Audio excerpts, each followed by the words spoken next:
الحمد لله نحمده ونستعينه ونستغفره ونؤمن به ونتوكل عليه ونعوذ بالله من شرور أنفسنا ومن سيئات أعمالنا من يهده الله فلا مضل له ومن يضلله فلا هادي له وأشهد أن لا إله إلا الله وحده لا شريك له وأشهد أن سيدنا وسندنا وحبيبنا ومولانا محمدا عبده ورسوله اللهم صل على محمد وعلى آل محمد كما صليت على إبراهيم وعلى آل إبراهيم إنك حميد مجيد اللهم بارك على محمد وعلى آل محمد كما باركت على إبراهيم وعلى آل إبراهيم إنك حميد مجيد أما بعد فأعوذ بالله من الشيطان الرجيم بسم الله الرحمن الرحيم ومن الناس من يشتري لهو الحديث ليضل عن سبيل الله بغير علم ويتخذها هزوا أولئك لهم عذاب مهين وعن عبد الله بن مسعود رضي الله عنه أنه قال الغنى ينبت النفاق في القلب كما ينبت الماء البقل صدق الله العلي العظيم محترم حاضرين الحمد لله আল্লাহ তাআলা লাখো শুকর আল্লাহ তাআলা আমাদেরকে আখেরি পয়গম্বরের উম্মত বানাইছেন এটা যে কত বড় নিয়ামত রহমাতুল লিল আলামিনের উম্মত হওয়া কয়েক জুমা থেকে নবী আলাইহিস সালাতু ওয়াস সালামের শান মান মর্যাদা নিয়ে কিছু কথা বলছিলাম আজকেও সেটাই তো বলার কথা রবিউল আউয়াল তো মাত্র শুরু মানে যে দিনগুলোতে আলোচনা হয় 12 রবিউল আউয়ালকে মূল ধরে আর কি সাধারণত নবী আলাইহিস সালাতু ওয়াস সালামের শান মান সিরাত নবী আলাইহিস সালামকে আমরা মহব্বত করি এই মহব্বতের দাবি হচ্ছে নবী আলাইহিস সালাম যে দিন নিয়ে আসছেন ওই দিনকে মানা এটাই মহব্বতের দাবি সবচেয়ে বড় দাবি শুধু নবীকে মহব্বতের দাবি না এটা আল্লাহ নিজেও বলেছেন কেউ যদি বলে আমাকে মহব্বত করে তাহলে তার প্রমাণ দিবে কিভাবে তারা যেন আপনাকে অনুসরণ করে তাইলে বোঝা যাবে ওর দাবি তো ঠিক আছে। আল্লাহ বলেন قل إن كنتم تحبون الله فاتبعوني يحببكم الله ويغفر لكم ذنوبكم والله غفور رحيم।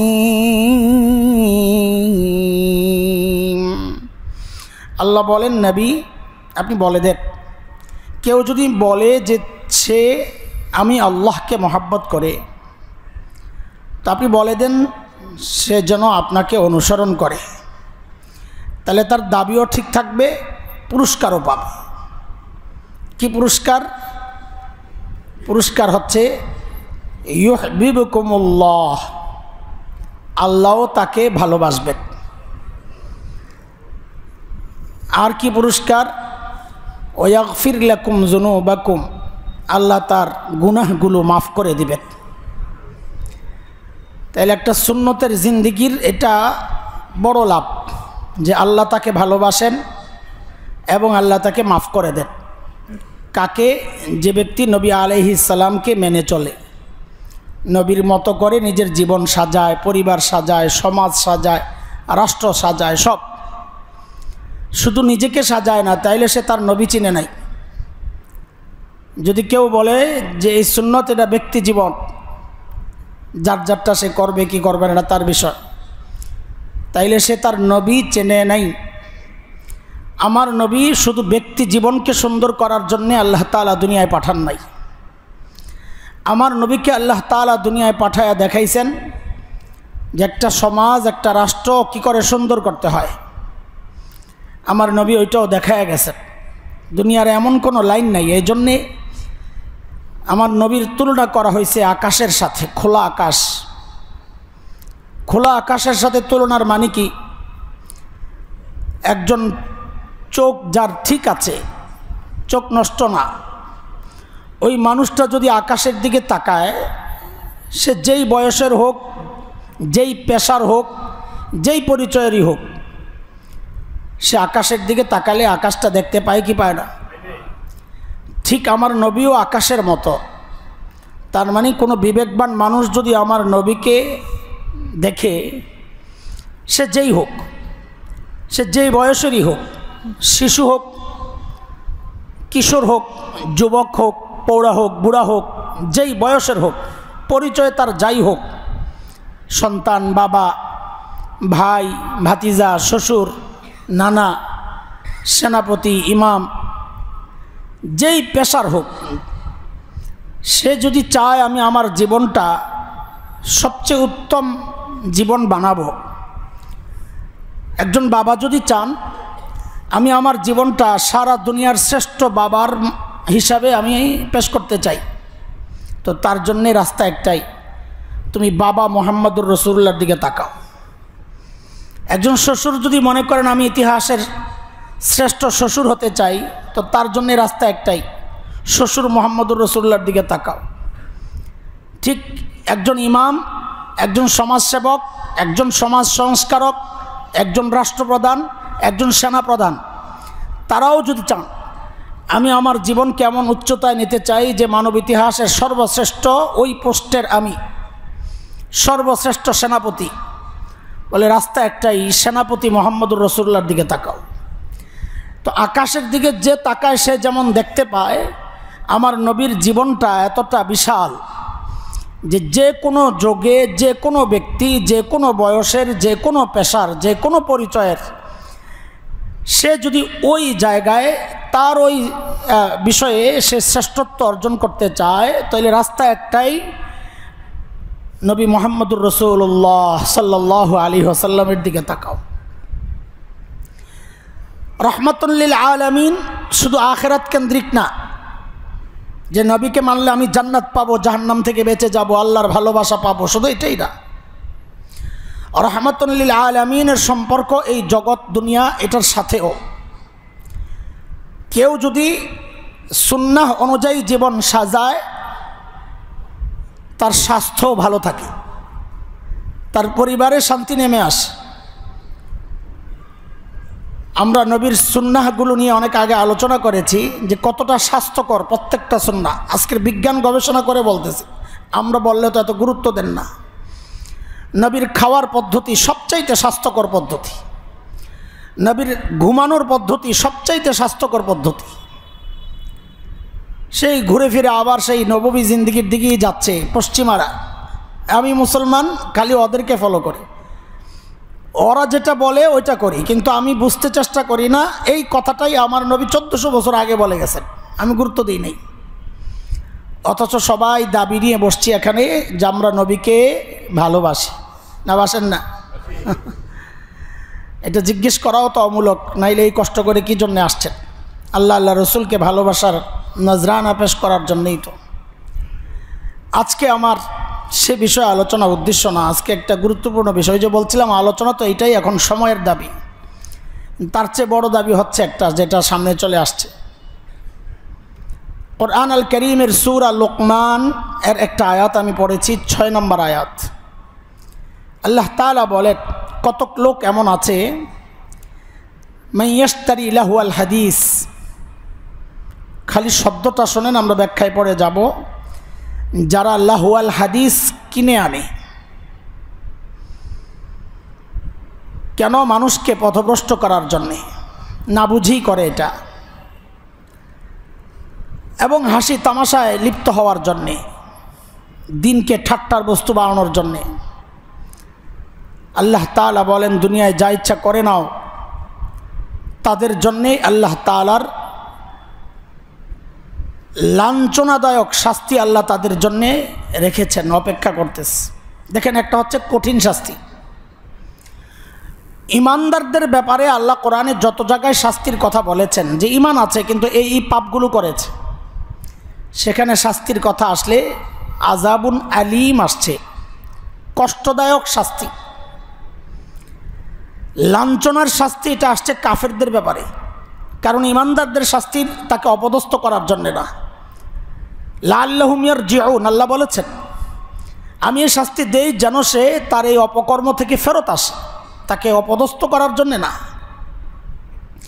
কিন্তু কাফেরদের শাস্তি হচ্ছে লাঞ্ছনাদায়ক শাস্তি। কাজেই এই সমস্ত বিষয়গুলো, যে বিষয়গুলো আমরা বলবো এখন ইনশাআল্লাহ, এগুলোর সাথে যারা জড়ে যায় এবং দিনকে ঠাট্টার বস্তু বানায়, এগুলোর এমনভাবে করে যে তারা দিনের প্রতিপক্ষ হিসাবে নিজেকে দাঁড় করায়, তো আল্লাহ বলেন তাদের জন্য লাঞ্ছনাদায়ক শাস্তি। তার মানে এই মানুষগুলো মুমিন না। মুমিনের জন্য লাঞ্ছনাদায়ক শাস্তির কথা আল্লাহ কোরআনে বলেন নাই। তারা কারা? কি বিষয় এটা? লাহুয়াল হাদিস কি? মুফাসসিরিনরা ব্যাখ্যায় যত ব্যাখ্যা আসছে, তার মধ্যে সবচেয়ে বেশি ব্যাখ্যা আসছে হচ্ছে গান, বাদ্য, নাটক, সিনেমা, এগুলো। এটা হচ্ছে লাহুয়াল হাদিস, যা মানুষকে ইবাদত থেকে দূরে সরাইয়া দেয়, ভুলাইয়া দেয়, ইবাদতের কথা ভুলাইয়া দেয়, আল্লাহ ভুলাইয়া দেয়, নেশার মধ্যে ফালাইয়া দেয়। আজকে মানুষ ইবাদত থেকে দূরে আছে কি কারণে? আপনি দেখেন, আপনি নিজেই বুঝবেন। যতদিন হাতে মোবাইল ছিল না, বড় একটা শ্রেণীর হাতে তাসবিহ থাকতো, তিলাওয়াতের জন্য কোরআন শরীফ হাতে থাকতো, ভালো বই পুস্তক থাকতো।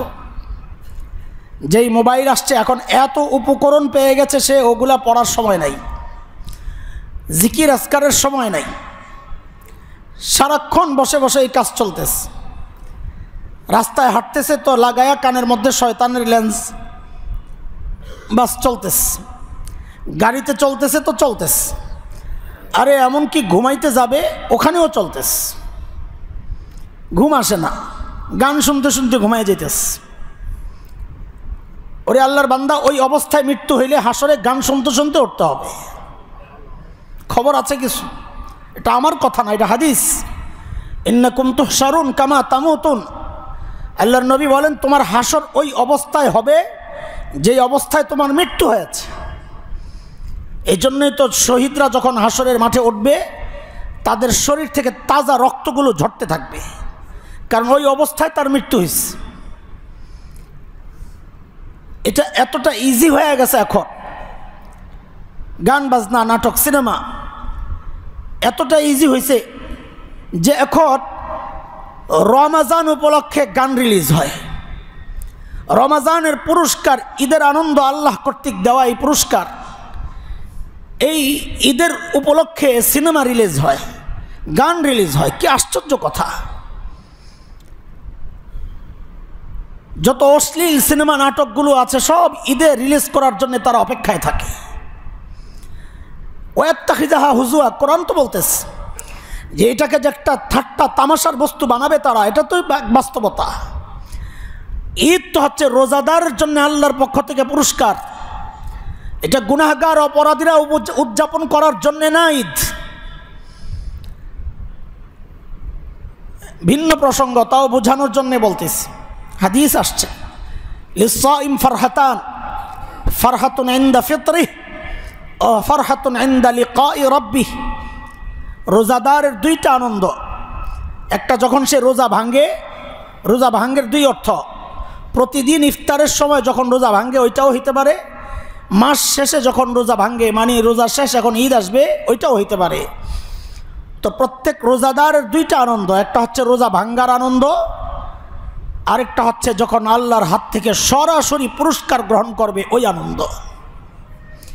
তো ঈদ তো হচ্ছে রোজাদারের আনন্দ, আল্লাহ কর্তৃক হাদিয়া, এটা নগদ পুরস্কার। অথচ দেখেন এই দিনকে তারা কতটা উপহাস এর বস্তু বানাইছে, যে এই ঈদ উপলক্ষে গান রিলিজ হচ্ছে, ঈদ উপলক্ষে অশ্লীল সিনেমা রিলিজ হচ্ছে, এগুলোও দেখতে হয় আমাদের। লা হাওলা ওয়ালা কুওয়াতা ইল্লা বিল্লাহ। এটা কতটা ভয়ঙ্কর প্রভাব সৃষ্টি করে আমার অন্তরে। আজকের যুবকরা আমাদের কাছে বারবার এসে বলে, হযরত ইবাদত ভাল লাগে না, ইবাদত ভাল লাগে না। ভাল লাগবে কেমনে রে ভাই? ভালো লাগার যে বিষয়টা, সেটা যেটা ওইটা নষ্ট হলে ভালো কেমনে লাগবে? হযরত আব্দুল্লাহ ইবনে মাসউদ রাদিয়াল্লাহু আনহু বলেন, গান বাদ্য অন্তরের মধ্যে নেফাক তৈরি করে, নেফাক মুনাফিকি, ইমানের উল্টা। যেমন যেমন পানি জমিন থেকে উদ্ভিদকে উৎপন্ন করে, জমিনের মধ্যে পানি ঢাললে যেমন গাছ ওঠে, ঠিক অন্তরের মধ্যে যখন মানুষ গান শোনে তখন তার অন্তরের মধ্যে নেফাক তৈরি হয়। তো মুনাফিকের জন্য ইবাদত ভাল লাগে কেমনে? ইবাদত তো মজা লাগবে যার দিলে ঈমান আছে, যার দিলে ঈমান নাই তার জন্য ইবাদত তো বোঝা মনে হবে। সামাজিকভাবে বাঁচার জন্য মুনাফিকরা ইবাদত করত। এখন আমার অন্তরে যদি নেফাক তৈরি হয় তো আমার ইবাদত কেমনে ভাল লাগবে বলেন আপনি? অথচ এর উল্টা ছিল, ঈমানের নূর তৈরি করে যে আমল, সেটা হচ্ছে জিকির। জিকির উঠে গেছে, জিকির নাই এখন। ফতুয়াবাজি চলে, ফতুয়াবাজি, জোরে জিকির ভালো না আস্তে জিকির ভালো, ওই ফতুয়াবাজি চলতেছে, কিন্তু জিকিরই নেই। যেটা নিয়ে খুব বাড়াবাড়ি করতেছে যে এত জোরে জিকির কই পাইছেন, আরেকজন দিবে না, করতে হবে। এই যত বাড়াবাড়ি গ্রুপ আছে খবর নিয়ে দেখেন জিকিরই করে না, একদম উঠে গেছে। তাসবিহ রাখা সুন্নাহ না বেদা, এটা নিয়ে গবেষণা করতে করতে শেষ, কিন্তু সারাদিনে একবারও সুবহানাল্লাহ পড়ে নাই। ভাই এটা তাসবিহ গণার জন্যে। বেদাতের সংজ্ঞা আগে বুঝো, বেদাত কাকে বলে। নবী আলাইহিস সালাম, সাহাবায়ে কেরাম থেকে, কোরআন থেকে প্রমাণ নাই ওটাকে সওয়াবের আশায় করার নাম বেদাত। তার সাথে আরেকটা শব্দ আছে জরুরত, আরেকটা শব্দ আছে শরিয়াত। আমরা আগে আপনাদেরকে মুখস্থ করাইছি, মনে থাকার কথা। বেদাত, জরুরত, শরিয়াত। শরিয়ত হচ্ছে যা সওয়াবের আশায় করি কিন্তু তার প্রমাণ আছে। জরুরত হচ্ছে যা আমি সওয়াবের আশায় করি না, তো প্রমাণের দরকার কি? ফ্যান কোরআন হাদিসে আছে কি নাই এই তালাশ করার দরকার নাই আমার, কারণ আমি তো ফ্যান সওয়াবের আশায় চালাই না, এটা আমার জরুরত। আরেকটা হচ্ছে বিদআত, যা আমি সওয়াবের আশায় করি কিন্তু শরীয়তের কোনো প্রমাণ নাই, এমন হাজার উদাহরণ আছে আমাদের সামনে। তাসবিহ দানা যেটা জপি, এটাকে যদি কেউ মনে করে এই তাসবিহ দানা জপার দ্বারা আমার সওয়াব বাড়বে, অবশ্যই বিদআত। আর সে যদি মনে করে আমি প্রতিদিন একটা নির্দিষ্ট পরিমাণ এই তাসবিহ পড়ার জন্য আমাকে গণতে হবে, তাই এটা জরুরত, ভিন্ন আলাপ। বলতেছিলাম যে জিকির ছেড়ে দিছি আমি, বিতর্কে জড়ায়া যাচ্ছি, ফতুয়াবাজি। তিলাওয়াত কোরআনের ছেড়ে দিছে, আরে করব কি? অধিকাংশ মানুষ তিলাওয়াত করতেই তো জানে না, করতেই তো জানে না অধিকাংশ মানুষ। যারা জানে তাদের মধ্যে আবার অধিকাংশ শুদ্ধ তেলাওয়াত পারে না। শেষ যায় কয় পার্সেন্ট থাকে যারা শুদ্ধ তেলাওয়াত করতে পারে? যারা শুদ্ধ তেলাওয়াত করতে পারে তাদের অধিকাংশ তেলাওয়াত করে না। তাহলে শুদ্ধ তেলাওয়াতকারী আর কতজন থাকে? ভাগ করতে করতে করতে করতে কইসা ঠেকছে। অথচ এই জিকির, এই তিলাওয়াত আমার দিলের মধ্যে নূর তৈরি করার কথা। ইমানের নূর, মানে ইমানের নূর যার আসে তার কাছে ইবাদত ভালো লাগে, সে সিজদায় যায়, উঠতে মনে চায় না, সে মসজিদে আসে, যেতে মনে চায় না, গেলে অস্থির হয়ে যায় ফেরত আসার জন্যে। তার তিলাওয়াত মজা লাগে, তার নামাজ মজা লাগে, গুনাহ দেখলে তার ঘৃণা লাগে। সাহাবা একরামের হালত যেটা হয়েছিল, ওয়াকাররাহা ইলাইকুমুল কুফরা ওয়াল ফুসুকা ওয়াল ইসয়ান, আল্লাহ বলেন তারা অন্তর থেকেই এমন হয়ে গেছিল যে গুনাহ তাদের পছন্দ লাগতো না, গুনাই তাদের অপছন্দ লাগতো। যাদের দিলে ইমানি নূর তৈরি হয় তাদের গুনাহ ভালো লাগবে না, আর যাদের দিলের মধ্যে নেফাকি তৈরি হয় তাদের তো গুনাহই মজা লাগবে, এটাই তো স্বাভাবিক। এই কথাগুলো বলার একটা নির্দিষ্ট কারণ আছে। আজকে এই রবিউল আউয়ালের আলোচনা বাদ দিয়ে এটা কেন শুরু করলাম? এটা তো একটা বিষয় আছে না? আল্লাহ ভাই, আমাদের দায়িত্ব আপনাদের কাছে দাওয়াত পৌঁছানো। নিজের সন্তানকে দিন শেখানোর ব্যাপারে এই মেম্বার থেকে হাজারো আলোচনা হয়েছে, অন্য আলোচনার ফাঁকে ফাঁকেও আলোচনা আসছে। প্রত্যেকটা বাবা মাকে আল্লাহ জিজ্ঞেস করবে, বাঁচার কোনো রাস্তা নাই, মনে রেখেন। সন্তানকে দিন শেখায়া না গেলে, সন্তানকে বদ্দিনই শিখায়া গেলে প্রত্যেকটা বাবা মা জিজ্ঞাসার মুখে পড়বেন, এটা নিশ্চিত। কোরআন বলেছে, এটা হাদিসে আসছে, আলা কুল্লুকুম রা ওয়া কুল্লুকুম মাসউলুন আন রাইয়াতি। প্রত্যেকেই কোনো না কোনোভাবে অভিভাবক, প্রত্যেকেই। আর এই অভিভাবককে তার অধীনস্থ সম্পর্কে জিজ্ঞেস করা হবে। শুধু তাই না, কোরআনের বক্তব্য আরও কঠিন। যে সন্তানের অভিভাবক আপনি, যেই ছোট ভাইয়ের অভিভাবক আপনি, যেই কর্মীর অভিভাবক, নেতা আপনি, যাদের সুন্দর ক্যারিয়ারের জন্য নিজের দুনিয়ার ক্যারিয়ার আপনি শেষ করেছেন, নিজের কামাই রোজগার যা আছে তাদের জন্যে। আরে মানুষ ঘুষ খায় বিবির জন্যে, সুদ খায় সন্তানের জন্যে, নিজের জন্যে না। কতজন মানুষ পাবেন যে নিজের জন্যে সে কামায়? কতজন মানুষ পাবেন? যেই সন্তানের জন্যে আমি এই অপরাধগুলো করলাম, সূরা আহজাবে আসছে, সেই সন্তান আল্লাহর আদালতে দাঁড়ায়া কি বলবে জানেন? রব্বানা ইন্না আতানা সাদাতানা ওয়া কুবারানা ফাআদাল্লুনা আস-সাবিলা রব্বানা আতিহিম দিআফাইনি মিনাল আযাব ওয়ালআনহুম লা'নান কাবীরা। আল্লাহ, আমার বাবা মা, আমার মুরব্বী, আমার অভিভাবক, দুনিয়ায় তারা যা করেছে, করতে বলেছে করেছি, দুনিয়ায় তাদের কথা মতো চলেছি, তারা আমাকে পথভ্রষ্ট করেছে, যেখানে পাঠানোর কথা ছিল পাঠায় নাই।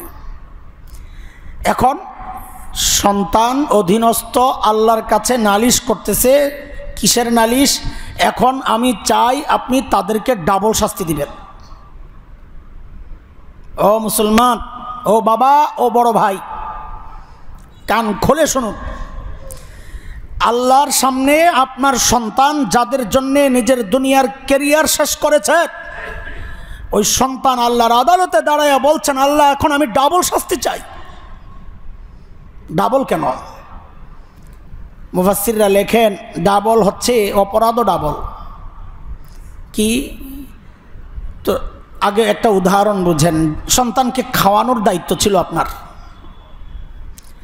আপনি তার জন্য যেটা উপকারী খাবার ওইটা খাওয়ান নাই, এটা একটা আপনার অপরাধ। আপনি কি করছেন, তাকে আইনা বিষ দিছেন, বিষ বিষ বিষ খাও। খাওয়ার নাই এক অপরাধ, বিষ খাওয়াইছেন আরেক অপরাধ। এটা বুঝে আসছে না? তো সন্তান ডাবল শাস্তি কেন চাচ্ছে? বলে দুই অপরাধ। এক হচ্ছে আমাকে দিন শিখায় নাই, এক অপরাধ। আরেক হচ্ছে যা শিখাইছে তা আমাকে বদ্দিন শুধু বানায় নাই, দিন বিরোধী বানাইছে, নাস্তিকতার দিকে ঠেলে দিয়েছে, ওইটা আরেক অপরাধ। এই দুই অপরাধের কারণে আল্লাহ আমি ডাবল শাস্তি চাই। অথচ হওয়ার কথা ছিল উল্টা। সন্তানের গন্তব্য জান্নাতের দিকে, বাবা মায়ের গন্তব্য জাহান্নামের দিকে। তো হাদিস কি বলে? সন্তান দুই হাত প্রসারিত করে ফেরেশতাদের সামনে দাঁড়ায়া যাবে, কই নিচ্ছ আমার বাবা মাকে? বলে আল্লাহর ফয়সালা জাহান্নাম। বলে না, আমার বাবা মাকে ছাড়া আমি জান্নাতে যাব না। আল্লাহু আকবার।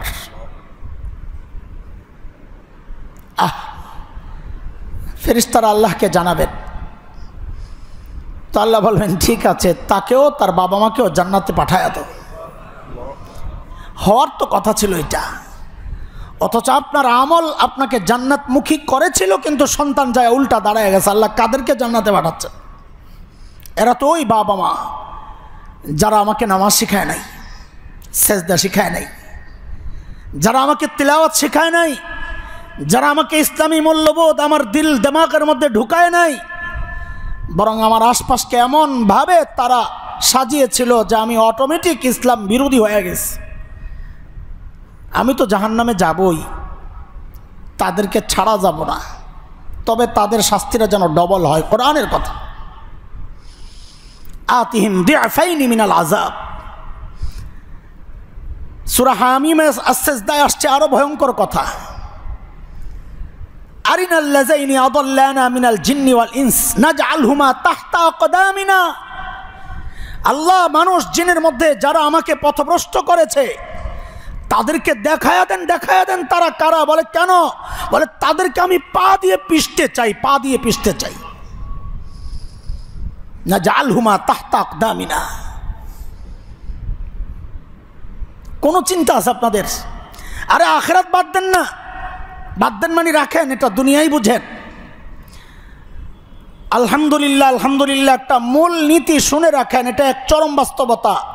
সন্তান যখন নেককার হয়, দিনদার হয়, তখন সন্তান টেনশনে থাকে, কি করলে না জানি, কি বললে না জানি বাবা মা কষ্ট পায়। সারাক্ষণ সন্তান ওই টেনশনে থাকে।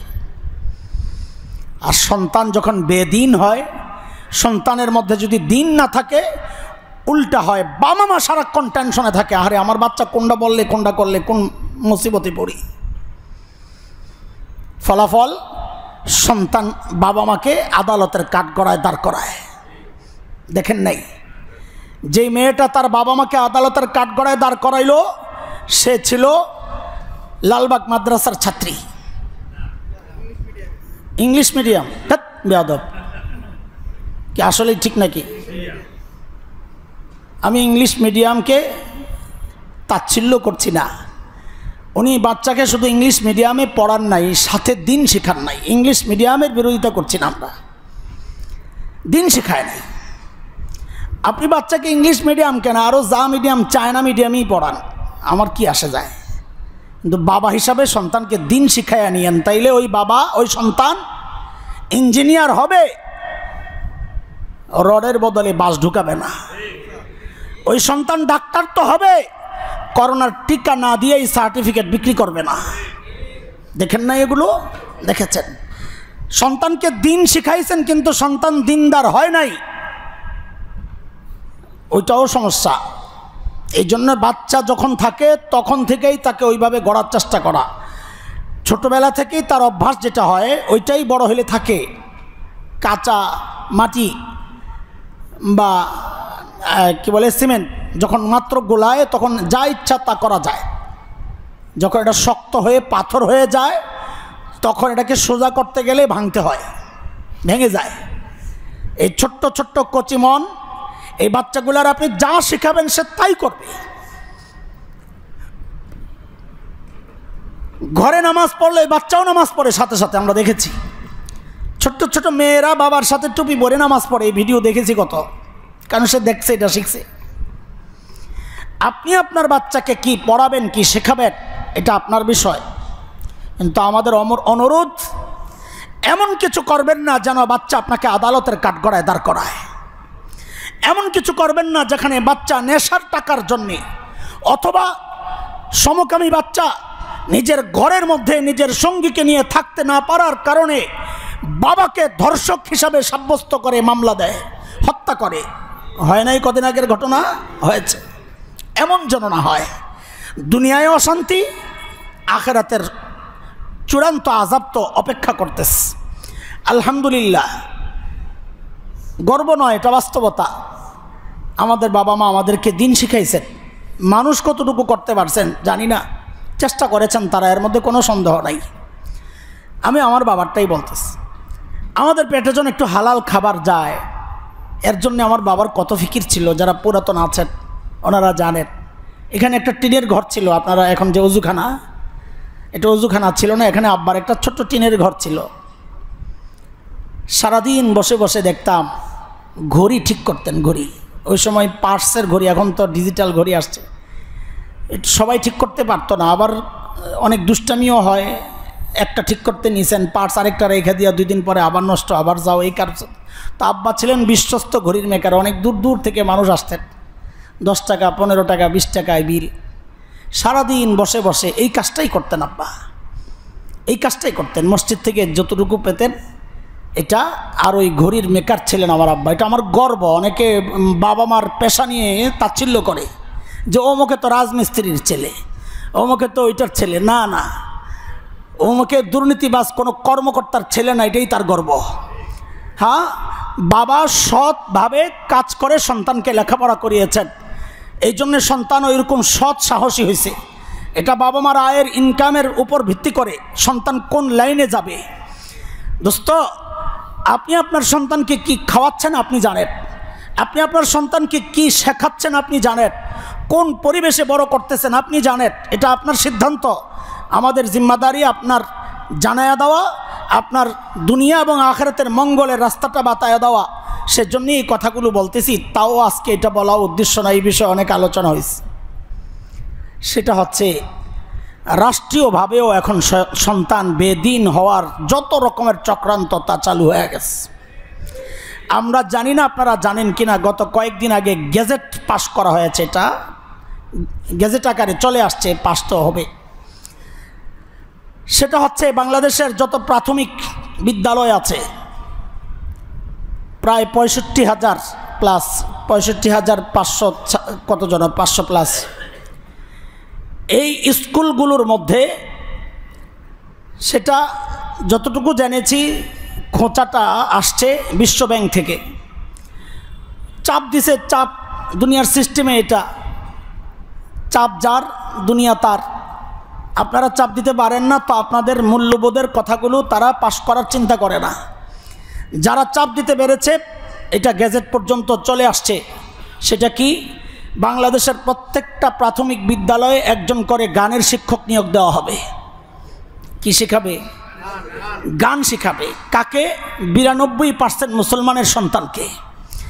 আরে ভাই, 92% মুসলমান বা কম বেশ, তার মধ্যে এটা তো নিশ্চিত বাংলাদেশের 82% মুসলমান দ্বীনের উপর চলতে চায়, দ্বীনি মূল্যবোধে বিশ্বাসী, ইমানদার, এবং অনেক আরও যদি ভেতর থেকে বলি তাহলে তারা শরিয়া আইন চায়। এটাই হচ্ছে এক চরম বাস্তবতা। এটা কেউ স্বীকার করুক আর না করুক, এটাই হচ্ছে বাস্তবতা। সেই দেশে আপনার সন্তান, আপনার ট্যাক্সের টাকায় গানের শিক্ষক নিয়োগ দেওয়া হবে আপনার সন্তানকে পড়ানোর জন্যে।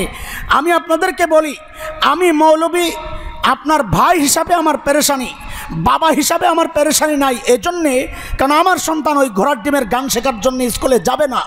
আলহামদুলিল্লাহ, আমার সন্তান কোরআন শিখছে। আমার তো ওই চিন্তা নাই। আমার চিন্তা হচ্ছে আপনার সন্তান, আপনি আমার ভাই। চিন্তা আছে মানে ওই হিসাবে, আপনি আমার ভাই, আমি ওয়ারাসাতুল আম্বিয়ার দায়িত্বের জায়গায় বসে বলছি, এটা আপনারা অভিভাবক হিসাবে কিভাবে নিচ্ছেন, কিভাবে চুবাচ্ছেন আমরা বুঝতে পারছি না। সারা বাংলাদেশের সমস্ত অভিভাবকের রাস্তায় দাঁড়ায় যাওয়া দরকার। আমার ট্যাক্সের পয়সা দিয়া আমার সন্তানকে ইমান বিধ্বংসী, কোরআন বিধ্বংসী, শরীয়ত বিধ্বংসী গান চর্চা করতে দেওয়া হবে না, দেওয়া হবে। এই আওয়াজ প্রত্যেকটা অভিভাবকের করা উচিত না। মৌলবী কেন করবে, আমি কেন করব? আওয়াজ তো আপনাদের উঠানো উচিত। চুপচাপ বসে আছেন, অথচ অনেক দূর অনেক দিন থেকে আমরা বলছি এদেশে ইংরেজি পড়ানোর জন্য ইংরেজি শিক্ষক আছে, আসে না? প্রাথমিক বিদ্যালয়ে ইংরেজি পড়ানোর জন্য ইংরেজি শিক্ষক নাই? বাংলা পড়ানোর জন্য বাংলা শিক্ষক নাই? অঙ্ক পড়ানোর জন্য তো শিক্ষক নাই না, ওটা ইংরেজি শিক্ষক দিয়ে কাজ চালায়। আছে আলাদা শিক্ষক? ও আচ্ছা। ও বিজ্ঞানের জন্য কোনো শিক্ষক নাই, ওইটাও আছে? হায়, সবই আছে, কিন্তু অসহায় এতিম এক সাবজেক্টের নাম হচ্ছে ইসলাম ধর্ম শিক্ষা, যার বই আছে শিক্ষক নাই। জানেন না? না জানেন না? জানেন? আপনারা জেনেও চুপ আছেন না? মাশাআল্লাহ, না জানাটাই ভালো ছিল, আমি একটু শান্তি পাইতাম। জানেন না, বই আছে শিক্ষক নাই। এতই মূল্যহীন একটা বিষয় হয়ে গেছে ইসলাম শিক্ষা। হ্যাঁ, বাংলাদেশের ওয়েব ফাউন্ডেশন কিছুদিন আগে একটা গবেষণা চালাইছে। 9, 10, 12, 13 বিভিন্ন ইয়েতে তারা গবেষণা করছে। ক্লাস 1, 2 10-12% বাচ্চা যুক্ত অক্ষর থাক দূরের কথা, সিঙ্গেল অক্ষরগুলোও চেনে না। ওইটা নিয়ে আপনাদের মাথা ব্যথা নাই। অধপতন কোন পর্যায়ে চলে গেছে? সাবেক শিক্ষা প্রতিমন্ত্রী ছিল নফল, সে আক্ষেপ করে বলেছিল স্কুলে ছাত্র কমে যাচ্ছে, নুরানি মাদ্রাসার ছাত্র বেড়ে যাচ্ছে। কেন? কারণ মানুষ দেখছে ওই বাংলা, অঙ্ক, ইংরেজি যেটাই স্কুলে পড়ায় ওইটাই মাদ্রাসায় তার চেয়ে ভালো পড়ায়, সাথে কোরআন শিক্ষা আছে, দিন শিক্ষা আছে। তো আমি এক জায়গায় দুইটাই ভালো পাইতেছে, আমি স্কুলে কেন বাচ্চাদেরকে দিব? যেখানে এমনি মানুষ স্কুল থেকে মুখ ফিরায় আনিচ্ছে, প্রাইমারি স্কুল থেকে মুখ ফিরায় আনিচ্ছে, সেখানে আপনারা ওইগুলোর উন্নয়ন উন্নতির চিন্তা না করে নতুন করে চাপায়া দিচ্ছেন যে এখন প্রত্যেকটা ছাত্রকে গান শিখতে হবে, বাদ্য শিখতে হবে, যন্ত্র চালনার ট্রেনিং নিতে হবে। আপনি ক্লাস ওই ছোট্ট বাচ্চাকে নিজ থেকেই ইসলামের বিরুদ্ধে দাঁড় করায় দিচ্ছেন। আপনারা আসলে চাচ্ছেনটাকে পরিষ্কার করে বলেন। আর কত চুপ থাকবেন আপনারা? 65,000+ শিক্ষক যদি নিয়োগ হয়ে যায়, এরপরে আপনারা বুঝবেন যে অবস্থাটা কোন দিকে যাচ্ছে। আপনার সন্তান এসে ঘরে হারমোনিয়াম বাজাবে, আরে শেখানোর কথা সিয়াম সালাত, সেখানে এখন শেখাবে তবলা, হারমোনিয়াম। এটাও আপনি চুপচাপ বসে বসে হজম করতেছেন। আপনি নিজেকে মুসলমান মনে করেন। আবার আপনাদেরকে ধিক্কার দিব না, আফসোস লাগতেছে, আফসোস আপনাদের জন্যে। আপনাদের অনুশোচনা জাগা দরকার, আফসোস আপনাদের করা দরকার। ভেতরে ঈমানী চেতনা যদি বিন্দু মাত্র থাকে, চুপচাপ বসে থাকার সময় নাই, আওয়াজ উঠাইতে হবে, একসাথে এক আওয়াজে বলতে হবে ইসলাম বিরোধী এই সমস্ত চক্রান্ত বরদাস্ত করা হবে না, করতে দেওয়া হবে না। শুধু মৌলবী না, আপনাদেরকে আমরা পাশে চাই, থাকবেন কিনা বলেন ইনশাআল্লাহ। আমরা আমাদের মসজিদের সামনে মানববন্ধন করব, ওদেরকে জানিয়ে দিতে চাই আমরা যদি আজকে আমাদের প্রস্তুতি নেই, আপনাদেরকে আগে প্রস্তুত করা দরকার। সেগুলো আগামী সপ্তাহে আপনারা অভিভাবকরা ব্যানার বানায় আনবেন, আপনারা অভিভাবকরা বিভিন্ন প্লে কার্ড বানায় আনবেন। আমি খতিব হিসাবে আপনাদের সাথে থাকবো। আমি আবারও বলি, আমার সন্তান স্কুলে পড়ে না, যাদের সন্তান স্কুলে পড়ে, যাদের ভাই ভাতিজা স্কুলে পড়ে, তাদের সন্তান ভাই ভাতিজা আপনজনকে তাদের ইমানকে বাঁচানোর জন্যে, সন্তান ইমানই মূল্যবোধ নিয়ে বেড়ে ওঠার জন্যে, এটা আপনার বাবা হিসাবে জিম্মাদারি, অভিভাবক হিসাবে জিম্মাদারি। তা করবেন না, আল্লাহর কাছে আপনার জন্যে ভয়ঙ্কর শাস্তি অপেক্ষা করতেছে। এটা বারবার আপনাদেরকে শোনাচ্ছি। যারা সংশ্লিষ্ট মন্ত্রণালয়ে আছেন একটু আওয়াজ দিয়ে আল্লাহর রাস্তে। অথচ দেখেন, গত বছর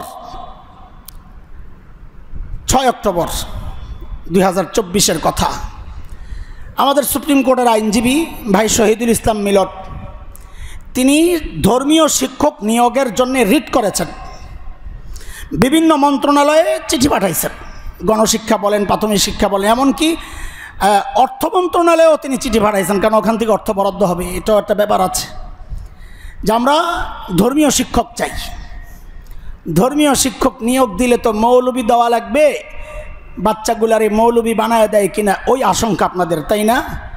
আপনার সন্তানকে মৌলবি বানাবে না, একজন সাচ্চা মানুষ বানাবে, মানুষ। ধর্মীয় শিক্ষার মূল্যবোধ না থাকলে সন্তান কি হতে পারে এটা আপনাদের সামনে স্পষ্ট। ভয়ঙ্কর দিনগুলো কোথায় যাচ্ছে? এই কিশোর গ্যাং তৈরি হচ্ছে কোত্থেকে তৈরি হচ্ছে? গতকাল আমি বলবো না কলেজের নাম, আমি বের হইয়া দেখলাম জড়ো হচ্ছে, ওরা কিছু হইলেই তো জড়ো হয়ে যায়, জড়ো হচ্ছে।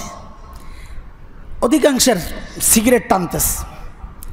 আচ্ছা, একটা কলেজে পড়ে, বয়স কত ওর? বয়স কত?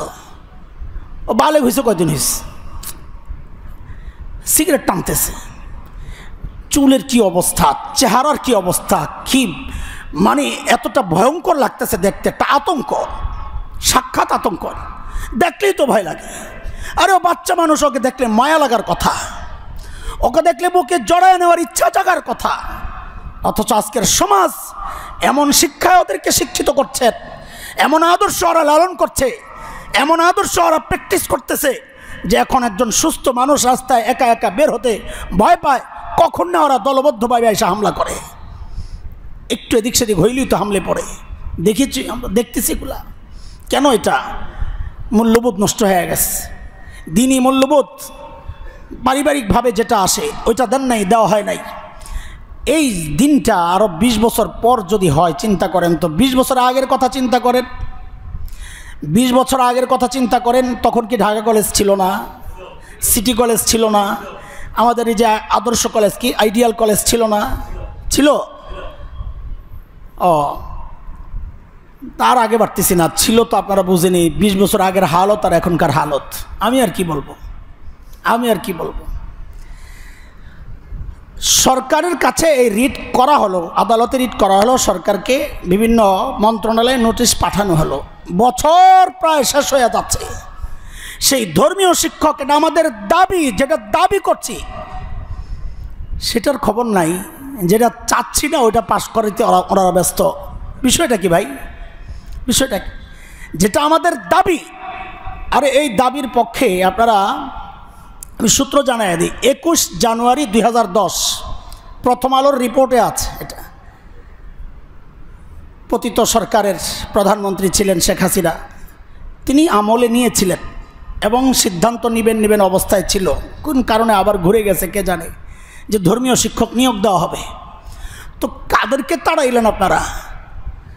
যারা ধর্মীয় শিক্ষক নিয়োগ দেওয়ার চিন্তা করছিল সেখানে উল্টা ওইটা তো করলেনই না, নতুন করে আবার রিট করা হলো, ওইটা আমলে নিলেন না। কাদেরকে খুশি করার জন্য আপনারা এখন স্কুলে গানের শিক্ষক নিয়োগ দেওয়ার সিদ্ধান্ত নিলেন? জাতি জানতে চায়। যাদেরকে খুশি করার চিন্তা করেন না কেন, তাদের অর্থ এনে এনজিও চালাইছেন আপনারা, চালান, এটা আপনাদের বিষয়। কিন্তু এদেশের মানুষ ইসলাম ভালোবাসে, ইসলাম নিয়ে টিকে থাকতে চায়, ইসলাম নিয়ে থাকতে চায়। পশ্চিমাদের কৃষ্টি কালচার আদর্শ অন্তত এই দেশে বাস্তবায়নের স্বপ্ন যদি কেউ দেখেন, সেটা দুঃস্বপ্নে পরিণত হবে ইনশাআল্লাহ। এর জন্য আপনাদেরকে লাগবে আমাদের। এটা মৌলবী ভোটে খাওয়ানোর জন্যে, দাঁড়ানোর জন্যে আপনাদের কাছে নির্বাচনী প্রচারণা চালাচ্ছে না। ওই কাজ আপনারাই করেন, ওই খাওয়া খাই যা আছে সব আপনাদের।